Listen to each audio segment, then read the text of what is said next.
할렐루야. 또 금요일 밤에 이렇게 나오신 여러분들 주님의 이름으로 사랑하고 환영하고 축복합니다. 금요일 이 자리는 정말 우리 청소년들서부터 청년, 또 청장년, 우리 장년, 노년에 이르기까지 정말 세대를 아우르는 귀한 예배인 것 같아요. 옆분들과 함께 이렇게 인사하실까요? 만나서 반갑습니다. 주님의 이름으로 사랑하고 축복합니다. 제가 오늘 너무 감격해서 말이 막 이렇게 더듬는 것 같아요. 청장년 선교회를 제가 올해 처음 맡아서 이제 이렇게 지도하고 있는데, 아마 청장년 선교회 구성원 중에서 제가 아마 제일 젊을 거예요. 그런데 지도 목사예요. 정말 이전에 모이지 못했던 그런 모임들을 갖고, 또 원래회를 통해서 청장년들이 한 가지 다짐한 게 있어요. 그 다짐한 게 뭐냐면요, 우리가 그동안 너무 설거지만 했다. 이제는 설거지만 하지 말고 더 큰 일을 하는 우리 청장년이 되어보자 라는, 아멘입니까? 예, 그렇게 우리 청장년이 다시금 정말 마음가짐을 갖고 하나님께 헌신하는 마음으로 이렇게 결단하며 오늘 또 헌신 예배를 섰어요. 여러분들이 앞으로 계속해서 중보해 주시고, 설거지는 계속 할 겁니다. 그러니까 청장년의 가장 귀한 사명이 사실은 집에서도 그렇죠, 교회에서도 그렇죠, 설거지기는 합니다. 그러니까 설거지는 계속 할 거니까 그거 빼먹진 않을 테니까 걱정하지 마시고요. 더 큰 사명 감당할 수 있도록 여러분께서 계속해서 기도해 주시고 중보해 주길 부탁드리겠습니다. 오늘 하나님 말씀 함께 보도록 하겠습니다. 오늘 주신 하나님 말씀은 신약 성경입니다. 누가복음 6장 6절부터 11절까지 말씀 함께 보겠습니다. 누가복음 6장 6절부터 11절까지의 말씀, 저 여러분이 한 절씩 교독하도록 하겠습니다. 또 다른 안식일에 예수께서 회당에 들어가사 가르치실새 거기 오른손 마른 사람이 있는지라.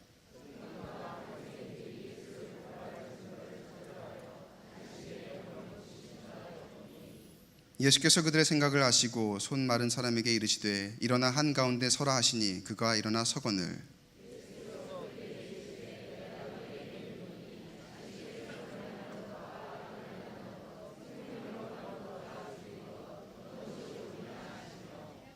무리를 둘러보시고 그 사람에게 이르시되 내 손을 내밀라 하시니 그가 그리하매 그 손이 회복된지라.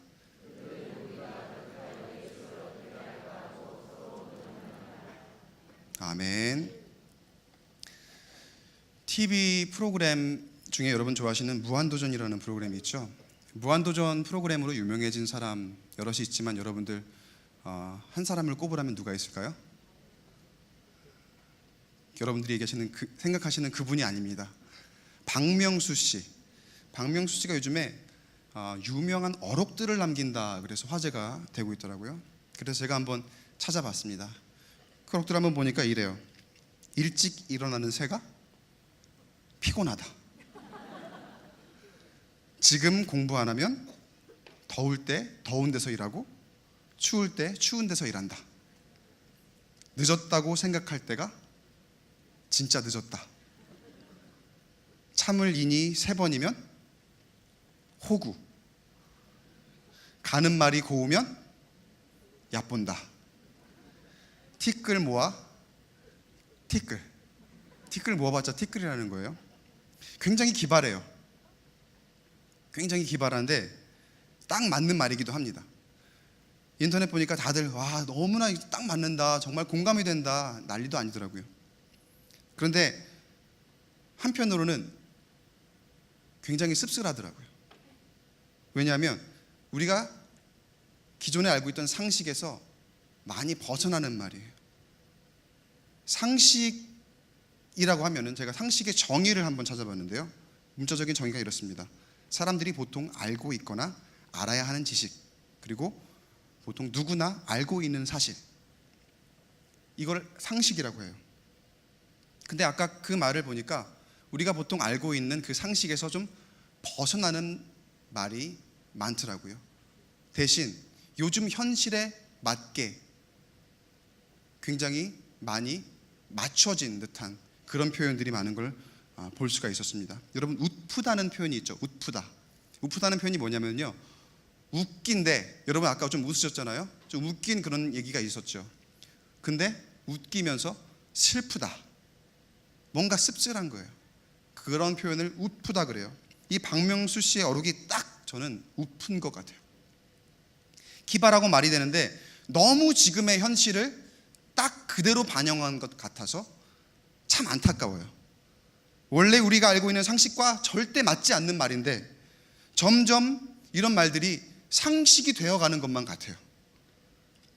이렇게 상식이 무너진 세상에 우리가 살고 있는 건 아닌지, 상식과 맞지 않는 말을 하는데 너무 딱 맞다, 현실적이다 라고 공감할 정도로 우리가 상식이 무너진 세상에 살고 있는 건 아닌지 한번 돌아보게 됩니다.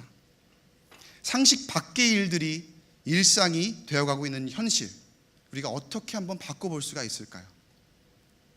오늘은 예수님께서 게임 체인저 역할을 하시는 장면으로 함께 들어가 보도록 하겠습니다. 누가복음 6장의 말씀을 통해서 예수님께서 상식이 무너진 세상을 어떻게 바꾸시는지 함께 나눠보도록 하겠습니다. 오늘 읽은 말씀, 누가복음 6장 6절 말씀을 보면은 예수님께서 한 사람을 마주치게 됩니다. 오른손 마른 사람이라고 성경에 나와 있는데, 오른쪽 근육이 마비되어서 움직일 수 없는, 그러니까 요즘으로 따지면 근육 위축증 내지는 근육 마비증을 가진 환자와 비슷한 증상을 가진 사람이었습니다. 누가복음 6장 6절에서 7절까지 말씀을 함께 읽어볼까요? 시작. 또 다른 안식일에 예수께서 회당에 들어가사 가르치실새 거기에 오른손 마른 사람이 있는지라. 서기관과 바리새인들이 예수를 고발할 증거를 찾으려 하여 안식일에 병을 고치시는가 엿보니. 오른손 마른 사람이라고 굳이 표현을 한 이유는, 보통 그때 두 손 중에서는 오른손이 더 중요한 손으로 여겨졌어요.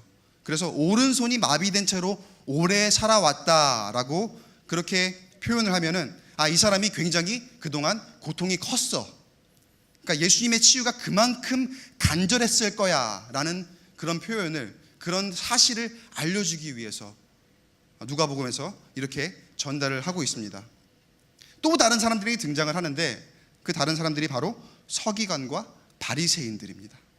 서기관과 바리새인들은 어떻게 하면 예수님을 곤경에 빠뜨릴까, 어떻게 하면 예수님을 골탕을 먹여볼까, 예수님을 늘 고발할 궁리를 하는 그런 사람들이에요. 그 중에서도 꼬투리를 잡을 만한 단골로 내세우는 건수가 있었습니다. 그게 바로 안식일이에요. 안식일. 오늘 말씀에서도 예수님이 안식일에 무슨 범법 행위를 하실까, 어떻게 안식일에 정해진 것, 하지 말아야 될 것을, 규칙을 어기시는가, 거기에 대해서 캐려고 감시를 하고 있던 그런 상황이 등장을 합니다. 그런데 2절을 보니까 예수께서 그들의 생각을 아시고 라고 합니다.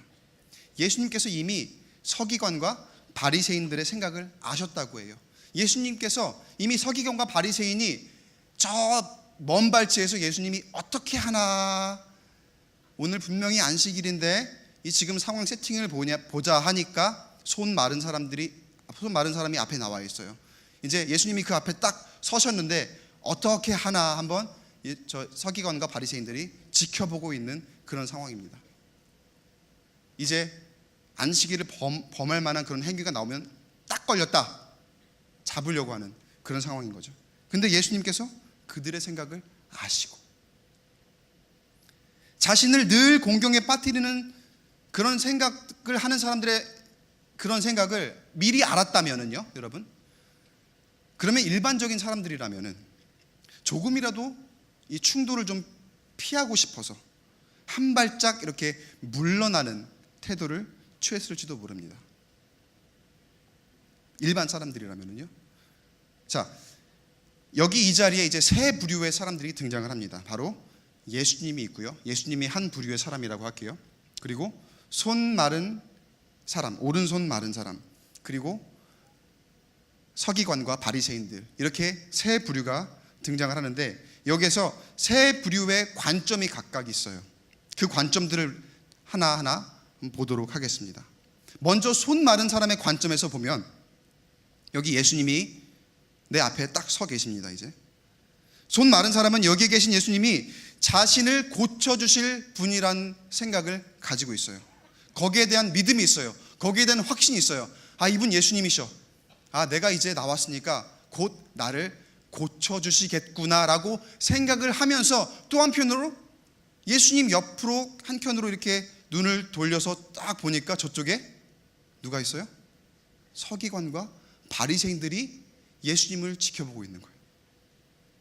예수님이 뭘 하는가 유심히 바라보고 있어요. 날카로운 눈빛으로 예수님을 바라보는 이 사람들을 보니까, 이 손 마른 사람들이 볼 때 뭔가 심상치 않은 걸 감지하게 됩니다. 저 사람들이 분명 저 눈빛이라면, 이 내 앞에 있는, 내가 확신을 가지고 이분이 나를 고쳐주실 거라는, 내가 믿음을 가지고 있는 이분이 나를 고쳐주시는데, 저 사람들이 방해가 되고 장애물이 될 것만 같은 그런 불길한 예감이 스물스물 몰려오는 거예요. 자, 한편 예수님의 관점을 통해서 이 장면으로 들어가 보면, 서로 다른 생각을 하고 있는 이 두 부류를 동시에 보게 됩니다. 한쪽, 이 손 마른 사람을 예수님이 앞에서 바로 앞에 바라볼 때에 간절한 눈으로 자신을 바라보면서 자신을 치유해 주길 바라는 그런 시선이에요. 그런데 또 예수님이 이쪽으로 눈을 돌려서 서기관과 바리새인들의 그 눈빛을 한번 바라봅니다. 바라보니까 그 눈빛이 어떠냐? 굉장히 음흉해요. 뭔가 덫을 놓아두고 거기에 걸리기를 기다리는 사냥꾼의 눈빛과도 흡사해 보입니다. 예수님께서 어디를 가든지 항상 주변에서 자신을 감시하던 사람들, 바로 딱 그 눈빛, 그 눈빛을 보시고 예수님은 그들의 생각이 무엇인지 바로 아셨다고 한 거예요. 그 상황에서도 예수님이 만약에 사람의 생각을 그대로 가지셨다면 아마 잠시라도 딜레마에 빠지셨을지도 모릅니다.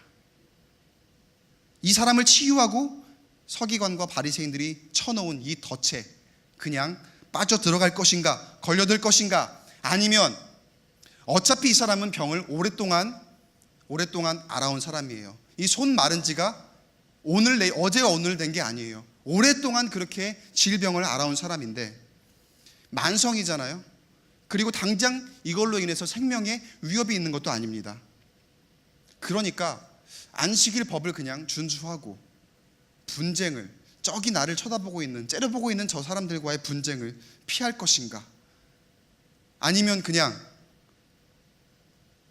고쳐서 저 사람들이 쳐놓은 덫에 내가 걸려들 것인가. 꼭 이 사람을 고쳐야 하는 것도 아닌데 내일도 있고 모레도 있어요. 근데 이 사람이 놔두면 죽기 직전이라서 위급하게 돌봐야 될 그런 사람도 아닙니다.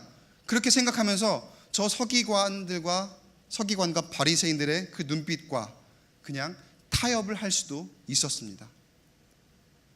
예수님이 그 딜레마 가운데 그걸 선택할 수도 있었습니다.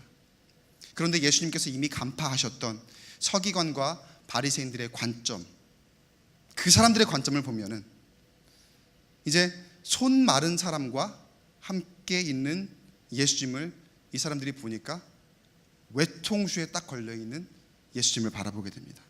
이제 예수님이 어떻게 하나 그저 바라보고 있는 거예요. 그전에도 안식일을 어겼던 그런 전력이 있었던 예수님이었습니다. 이번에도 이 사람을 고쳐준다면 이제 안식일의 규칙을 다시 한번 어기게 됩니다. 완전히 몰아갈 수 있는 그런 기회라고 생각을 했을 거예요. 반대로 고쳐주지 않는다면요, 서기관과 바리새인 자신들의 권위에 순종을 한 셈이 돼요. 그러면 예수님의 사역도 예수님 자체적으로 부인을 하는 셈이 되죠. 그런 예수님과 손 마른 사람, 이제 딱 팔짱을 끼고서 저 먼 발치에서 예수님을 바라보고 있는 거예요. 아주 여유롭게 바라보고 있었을 것입니다. 어쩌면 사단이 우리를 유혹하려고 넘어뜨리려고 할 때 그런 모습과 그렇게 흡사한지 몰라요. 우리의 약점을 이용해서 우리가 이러지도 저러지도 못하는 상황을 만들어서, 빠져나가지 못할 상황을 만들어서 우리의 마음을 무너뜨립니다. 빠져나갈 수 없는 상황이라고 해서 꼭 어려운 상황만을 얘기하는 게 아니에요. 없고 못 먹고 집안 형편이 없어지고 그런 형편만을 얘기하는 게 아닙니다. 우리가 돈에 약하죠. 명예에 약하죠. 권세에 약하죠. 그런 것들 알고 부와 명예에, 권세에 취해서 우리의 마음을 무너뜨릴 때가 많이 있죠. 그렇게 앞으로도 가지 못하고 뒤로 가지 못하게 외통수에 걸리게 해서 우리를 무너뜨리려고 할 때가 굉장히 많아요. 딱 그런 모습과 얼마나 닮아 있는지 모르겠어요. 오늘의 서기관과 바리새인들의 모습이 바로 그렇습니다. 그러나 예수님께서는 이 마음을 아셨어요. 자, 예수님께서 이제 마음의 결정을 하십니다. 결정하시는 그 말씀 8절에서 한번 보도록 하겠습니다. 8절 9절 말씀을 함께 읽어보도록 하겠습니다. 예수께서 그들의 생각을 아시고 손 마른 사람에게 이르시되 일어나 한가운데 서라 하시니 그가 일어나 서거늘 예수께서 그들에게 이르시되 내가 너에게 묻노니 안식일에 선을 행하는 것과 악을 행하는 것, 생명을 구하는 것과 죽이는 것 어느 것이 옳으냐 하시며, 여기에서 사람의 상식을 한번 점검해 보도록 하겠습니다. 상식을 한번 점검해 볼게요. 예수님이 이 서기관과 바리새인들에게 상식을 한번 점검해 보라고 얘기하는 거예요. 우리가 지금 상식을 점검해 보라는 시간을 가지라고 하는 것처럼 예수님이 그 사람들에게 너네가 한번 상식적으로 점검을 해봐라, 상식적으로 너네가 한번 대답을 해봐라 하는 거예요. 안식일에 선을 행하는 것과 악을 행하는 것, 그리고 생명을 구하는 것과 죽이는 것 어떤 게 옳겠냐, 상식적으로 한번 생각을 해봐라, 너네가 한번 대답을 해봐라 라고 점검을 주시는 거예요. 사실 이렇게 물었을 땐 당사자들은 굉장히 억울했을지도 몰라요. 아니 갑자기 예수님이, 우리는 먼 발치에서 그냥 쳐다보고 있었는데 갑자기 나랑 눈이 마주치시더니만은 갑자기 다짜고짜 와서 물어보시는 거예요. 게다가 내가 무슨 악을 행했다고, 내가 언제 생명을 죽이는 행동이라도 했다고, 마치 내가 그랬다는 식으로 선을 행하는 것과 악을 행하는 것, 그리고 생명을 구하는 것과 죽이는 것 어떤 것이 옳으냐, 이 말을 들으면 어떻겠어요? 내가 악을 행했나? 내가 생명을 죽였나? 그런 착각을, 그런 생각을 할 수 있거든요. 분명히 그런 오해를 할 수 있거든요. 굉장히 억울했을 거예요. 갑자기 또 물어보시니까, 내가 그랬다는 식으로 물어보시니까 당황되기도 하고, 뭐가 옳은 거지? 뭐가 옳은 거지? 라고 하면서 아마 굉장히 당황하는 그런 기색을 보였을 것입니다. 그래서 아무 대답을 하지 못해요. 누가복음에 나오지 않지만 마가복음에는 이 장면이 묘사가 되어 있습니다. 마가복음 3장 4절에 이렇게 묘사가 되어 있습니다. 그들에게 이르시되 안식일에 성을 행하는 것과 악을 행하는 것, 생명을 구하는 것과 죽이는 것 어느 것이 옳으냐 하시니 그들이 잠잠하거늘. 아무 대답을 못하고 있는 거예요. 왜요? 상식적으로 안식일에 선을 행하는 것이 악을 행하는 것보다 분명히 옳거든요. 그게 나은 거거든요. 맞는 거거든요. 생명을 구하는 것이 죽이는 것보다 맞는 거거든요. 너무 상식적인 거예요. 근데 거기에 대해서 예수님을 어떻게 하면은 내가 오늘 넘어뜨릴까, 공경에 빠뜨릴까 라고 생각하던 찰나에 예수님께서 이런 질문을 해오시니까 아무 대답을 할 수가 없는 거예요. 자신들이 생각해도 상식적으로 예수님의 말씀이 맞거든요. 반론을 제기하지 못합니다. 또 한 가지 반론을 제기하지 못한 이유가 있었어요. 바로 그들의 관심이 예수님의 관심과 달랐기 때문입니다. 그들의 관심은 그저 안식일에 하지 못할 것, 안식일에 하지 말아야 할 것, 그래서 예수님이 안식일에 하지 말아야 할 것을 하면 예수님은 이제 끝장이다. 거기에만 관심이 있었던 거예요. 그런데 안식일에도 사람이 숨쉬며 살거든요. 안식일에도 사람들이 돌아다니고, 안식일도 사람이 지키는 것인데 그 상식적으로 생각을 하지를 못한 거예요. 그저 율법에 근거해서만 이 율법을 지키느냐 안 지키느냐, 이 율법에 금했던 행동을 하느냐 하지 않느냐만, 거기에만 관심을 가졌던 거예요. 이 서기관과 바리새인들의 관심은 거기에만 꽂혀 있었습니다. 마가복음 2장 27절에서 예수님께서 이렇게 말씀하시죠. 함께 읽어볼까요? 시작. 안식일이 사람을 위하여 있는 것이 아니요 위하여 있는 것이 아니니. 아멘. 안식일이 사람을 위하여 있는 것이고 사람이 안식일을 위하여 있는 것이 아니라고 하는 예수님께서 말씀하십니다. 안식일도 사람의 필요가 있을 땐 사람을 위해서 있어야 한다는 뜻이에요. 사람의 필요가 있을 때, 여기서 필요라는 단어에 한번 집중을 해보도록 하겠습니다. 여러분, 필요라는 단어를 영어 단어로 보면은 need예요. need. 필요하다. need. 근데 여러분, 가끔 혼동하는 단어, 굉장히 쉬운데도 혼동하는 단어가 하나 있어요. 바로 want예요. want는 뭐죠? 원한다는 거죠. 뭐뭐 하고 싶다 또는 갖고 싶다, 원한다. 그게 바로 want예요. want라고 하면은요, 내가 원한다는 건 무언가가 있을 때 거기에 더해서 더 원한다는 게 바로 want예요. 그게 want거든요. 근데 여러분, need는요, 필요하다는 거는요, 내가 이것이 없으면은 위험에 처해질 정도로 정말 어려운 거다. 그러니까 필요한 거는 말 그대로 기본이에요. 여러분, 필요의 의미를 가끔 우리가 굉장히 가볍게 생각하고 있어요. 필요는 기본적인 거예요. 우리가 말의 습관을 잘못 가지고 있는 것이지, 필요는 기본적인 것을 가져야 할 때 우리가 쓰는 단어입니다. 저한테 차가 한 대 있어요. 차가 한 대 있습니다. 충분히 제가 잘 타고 다닐 만한 차입니다. 저랑 제 아내랑 우리 아이들 같이 태우고 가지고 그렇게 잘 타고 다닐 만한 차예요. 그런데 제가 최고급 차가 한 대 더 갖고 싶다고 한번 쳐볼게요.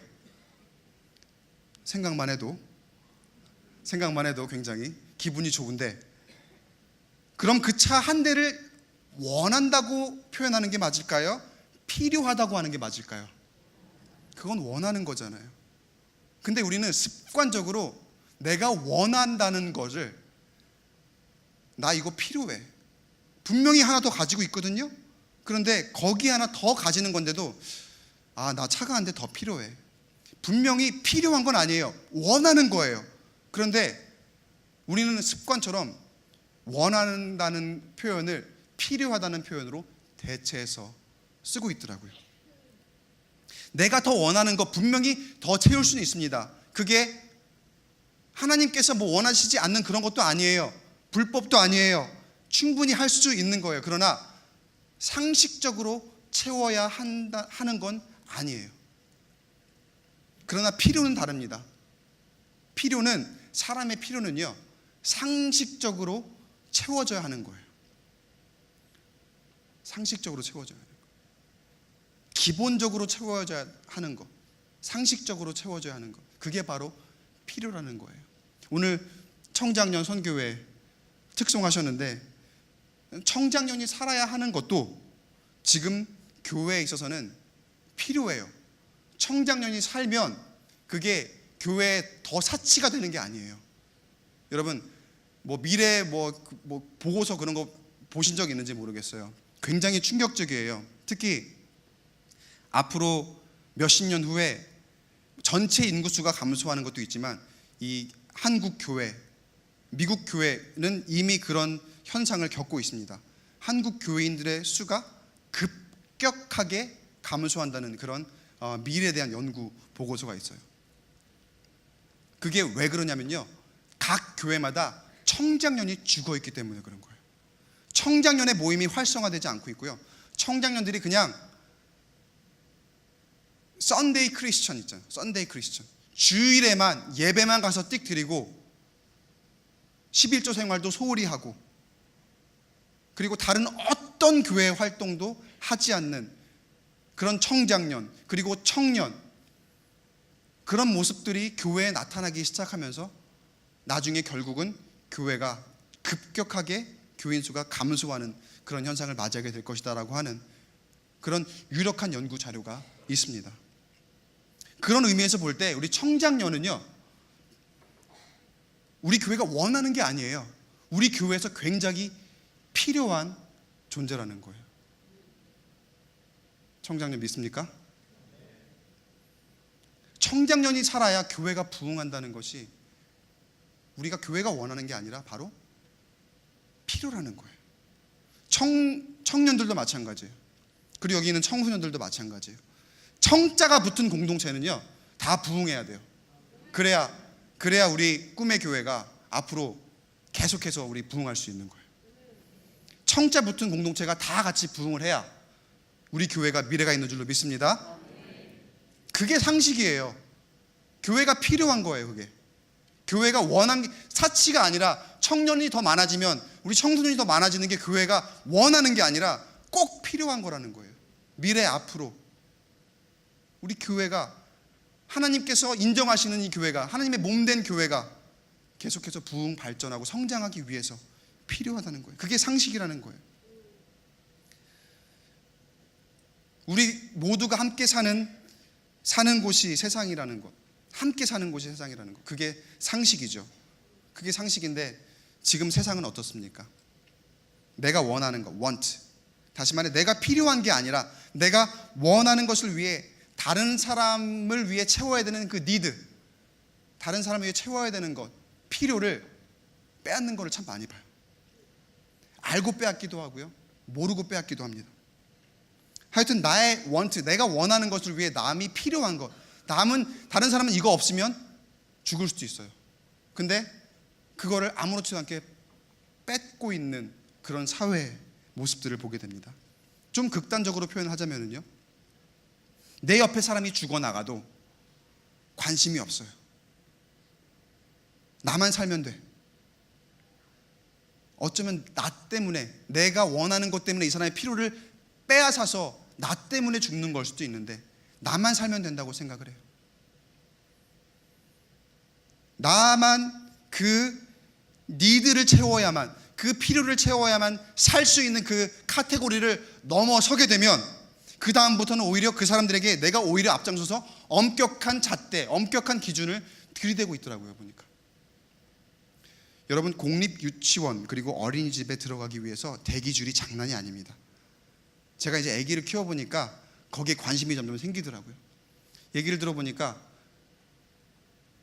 더 좋은 질의 교육을 받기 위한 그런 욕심, 부모들의 욕심, 그런 것 때문인지, 그리고 공공재, 그러니까 공립교육을 받기 위한 그런 욕심 때문에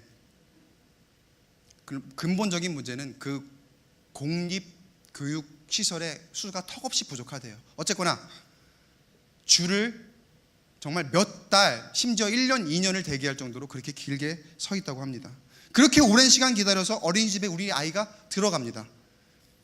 그렇게 들어가면 같이 기다렸던, 그리고 그 어려움과 아픔 함께 나누던 공감대가 싹 사라진대요. 우리 아이가 들어갔으니까 끝이라는 거예요. 우리 아이만 들어가면 이제 됐다는 거예요. 사람들이 생각하는 게, 세상 사람들이 생각하는 게 그래요. 지금 우리 살고 있는 세상이 뒤집어져야 되거든요. 우리가 변화되어서 우리가 변화시켜야 되거든요. 그 중심에 예수님 닮은 그리스도인들이 있어야 하기 때문입니다. 예수 그리스도께서 혁명적으로 세상을 변화시켰던 것처럼 우리도 예수님 따라서 그렇게 할 수 있거든요. 기도하고 말씀 따라 살면서 밑에서부터 세상을 향해 그 변화의 목소리를 외치면 우리 한 사람 한 사람이 다 세상을 변화시킬 수 있거든요. 그런데 우리는 너무 무기력합니다. 힘이 없어요. 능력이 없어요. 하루 벌어 하루 먹고 살기도 바빠요. 그렇게 푸념만 하면서 손을 놓고 있을 때가 너무나도 많습니다. 우리 젊은 청소년들 잘 들으시기 바랍니다. 절대 그 세상이 쌓아놓은 그 굴레 안에 들어가 세상이 하는 방식 그대로 살려고 하지 마세요. 뚜렷한 목적을 가지고 여러분들 지금서부터 살아가기 바랍니다. 그런 세상을 뒤집고 변화시켜야 할 우리 그리스도인들이 바로 저와 여러분인 줄로 믿습니다. 청장년에서 시작되는 줄로 믿습니다. 청년과 그리고 청소년에서 시작되는 줄로 믿습니다. 자, 그런 예수님께서 이제 이 오른손 마른 자를 고치시기로 결단을 하시죠. 결심대로 행동에 옮기시는데 누가복음 6장 10절을 함께 보겠습니다. 누가복음 6장 10절입니다. 시작.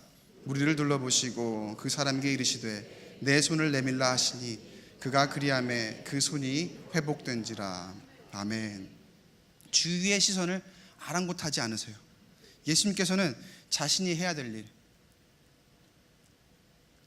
세상을 변화시킬 일, 그동안 안식일에 하지 못할 일만, 그 관점만 가지고, 그것만 가지고 그렇게 예수님을 괴롭히려고 했던 그런 사람들을, 그리고 그런 사람들이 주도하던 이 세상, 그 세상을 변화시켜야 된다 라고 했던 그런 본인의 사명에 대해서 우리 예수님은 알고 계셨던 거예요.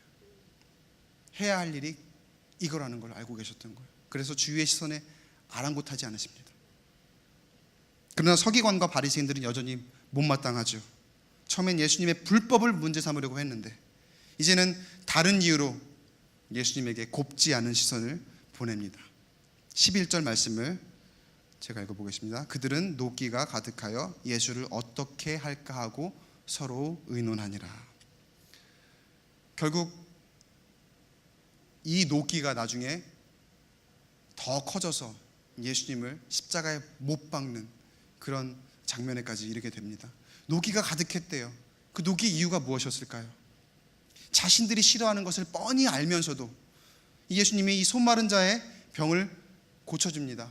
이 예수님의 행동, 이 사람들이 보기에는 굉장히 도발적이었을 거예요. 보란 듯이 당시 서기관과 바리새인들이라고 하면은요, 그래도 유대 사회에서는 지도자들이에요. 종교, 정치적인 지도자들이거든요. 그런데 자신들의 권위가 있는데 그 권위에 정면으로 도전을 합니다. 자신들에게 모욕감을 주었다고 생각했을 거예요. 마치 우리가 악을 행하기라도 했다는 듯이, 마치 우리가 사람을 죽이기라도 했다는 듯이 그렇게 말을 하니까 모욕감이 든 거예요.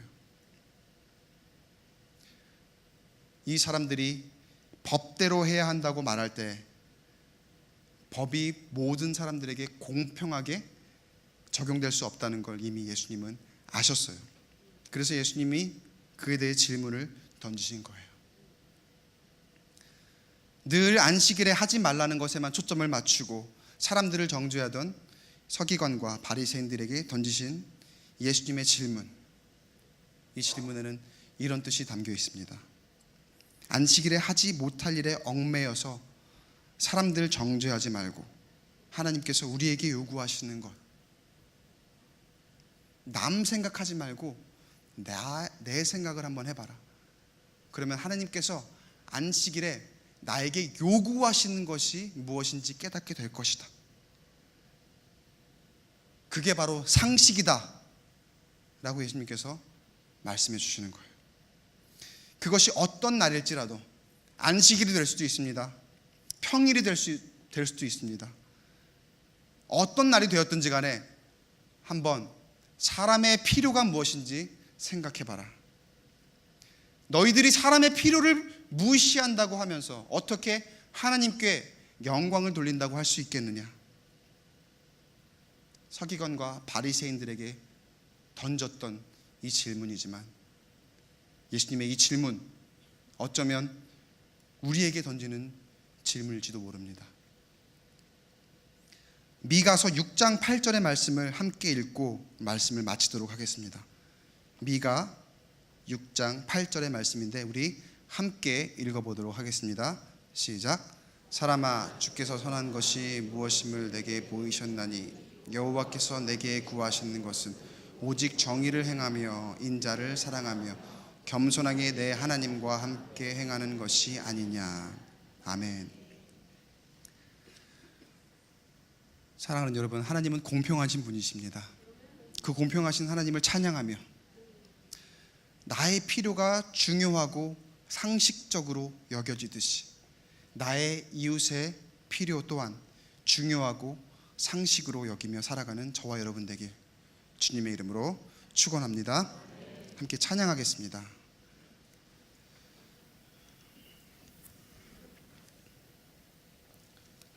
하나님, 예수께서 이렇게 말씀하신 것, 우리가 그 말씀 향하여 내가 달려가겠습니다. 그 말씀대로 살겠습니다. 내가 할 수 있는 것 없습니다. 오직 하나님의 힘과 능력으로 우리가 나아가겠습니다. 말씀 기억하면서, 그리고 찬양의 가사 주 말씀 향하여라는 찬양인데요, 찬양 가사 한번 곱씹으면서 생각하시면서 함께 찬양하도록 하겠습니다. 하늘에 나는 새도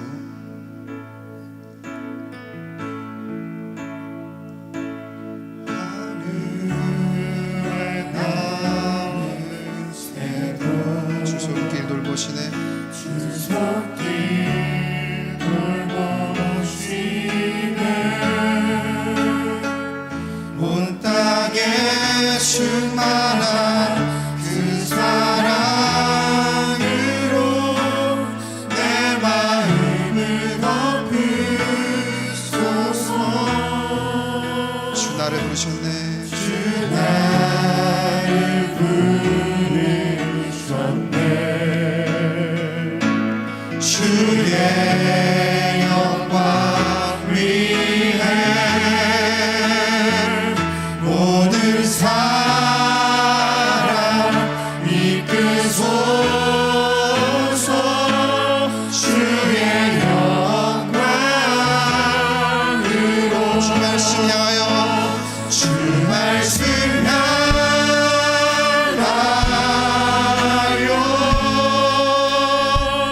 달려가리라.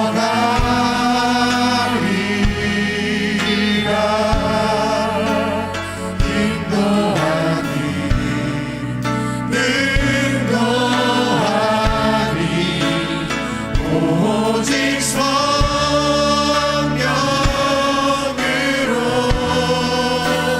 주 얼굴 향하여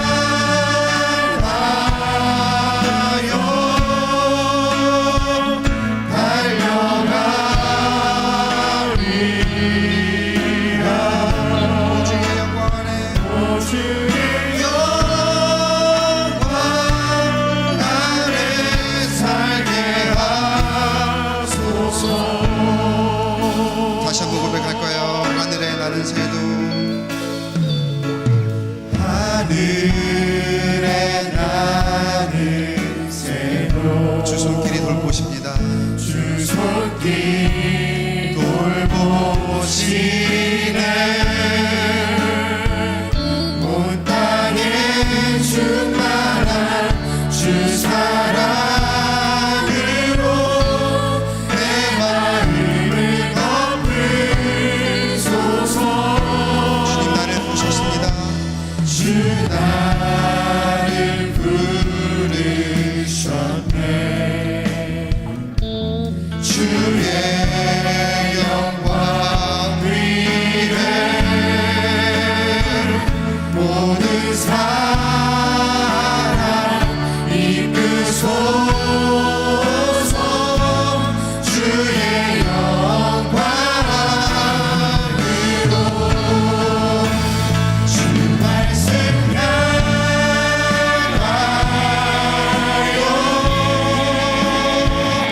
달려가리라.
나 주님과 함께 일어나 걸으니 주의 사랑 안에. 이 시간 다 함께 우리 입을 열어 기도하기 원합니다. 하나님, 나를 통하여 이 세상을 변화시켜 주시옵소서. 나를 통하여 이 세상이 상식이 통하는 세상이 되게 하여 주시옵소서. 나의 지금 현실이 손 마른 사람과 같을 수도 있습니다. 아니 어쩌면 서기관과 바리새인과 같을 수도 있습니다. 예수님의 모습과 같을 수도 있습니다. 어떤 관점이 되었든지 간에 하나님, 나의 모습 돌아보게 하여 주시옵소서. 그리고 나의 모습을 통하여 하나님, 그 모습 내려놓게 하시고 그 모습이 변화의 계기가 될 수 있도록 인도하여 주시옵소서. 나를 사용하여 주시옵소서. 나의 이 완악한 마음 내려놓게 하시고 나의 마음 사용하여 주시옵소서. 이 시간 나를 통하여 상식이 통하게 해달라고, 나를 통하여 세상이 변화되게 해달라고 이 시간 주님의 이름 한번 크게 외치고 통성으로 기도하겠습니다. 주여